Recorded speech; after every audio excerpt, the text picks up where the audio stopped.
श्री सीतारामचंद्राभ्यां नमः। श्रीमद्वाल्मीकीय रामायणं बालकांडं सप्तमः सर्गः।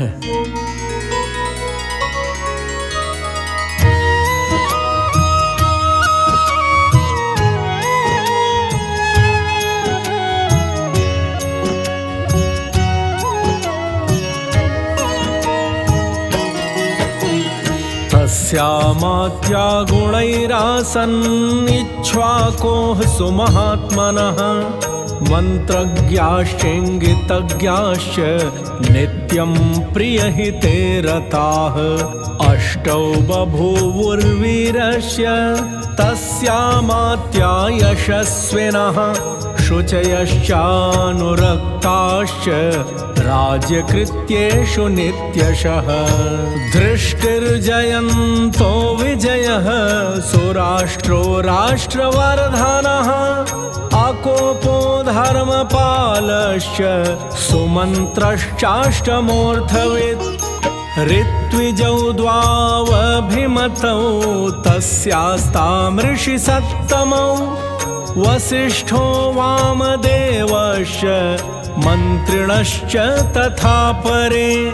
सुयज्ञोऽप्यथ जाबालिः काश्यपोऽप्यथ गौतमः मार्कण्डेयस्तु दीर्घायुः तथा कात्यायनो द्विजः।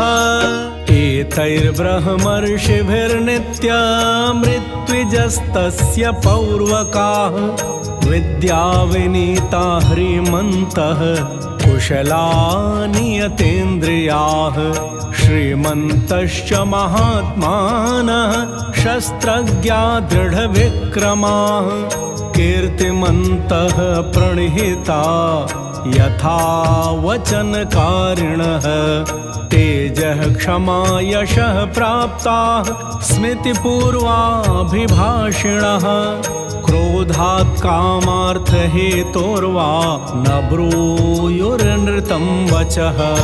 तेषाम् अविदितं किञ्चित् स्वेषु नास्ति परेषु वा क्रियमाणं कृतं वापि चारेणापि चिकीर्षितम्।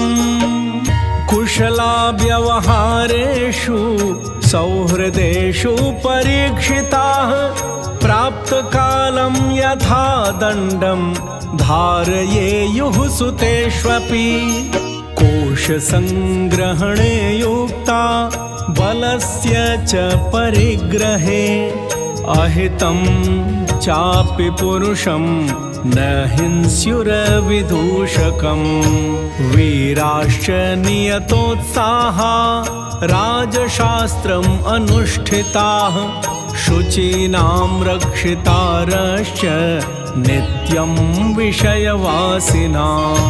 ब्रह्मक्षत्रम् अहिंसन्तः ते कोशं समपूरयन् सुतीक्ष्णदण्डाः सम्प्रेक्ष्य पुरुषस्य बलाबलम्। शुचीनामेकबुद्धीनां सर्वेषां सम्प्रजानतां नासीत् पुरे वा राष्ट्रे वा मृषावादी नरः क्वचित्।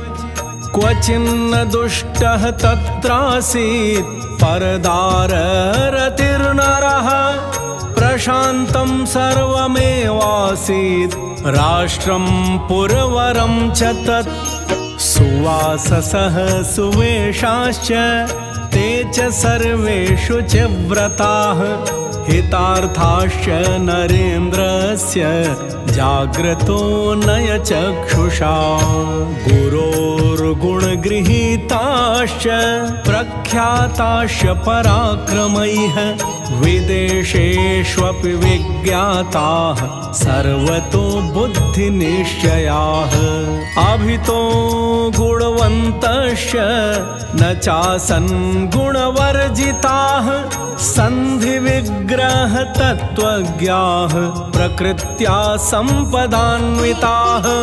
मन्त्रसंवरणे शक्ताः सूक्ष्मासु बुद्धिषु नीतिशास्त्रविशेषज्ञाः सततं प्रियवादिनः।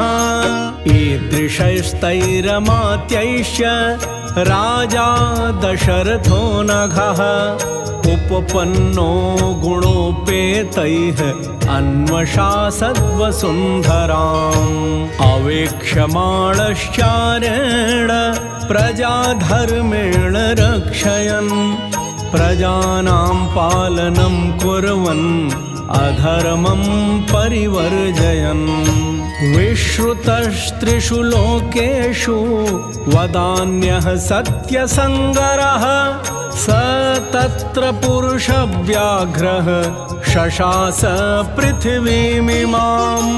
नाध्यगच्छद्विशिष्टं वा तुल्यं वा शत्रुमात्मनः मित्रवान्नत सामन्तः प्रतापहतकण्टकः स शशास जगद्राजा दिवि देवपतिर्यथा।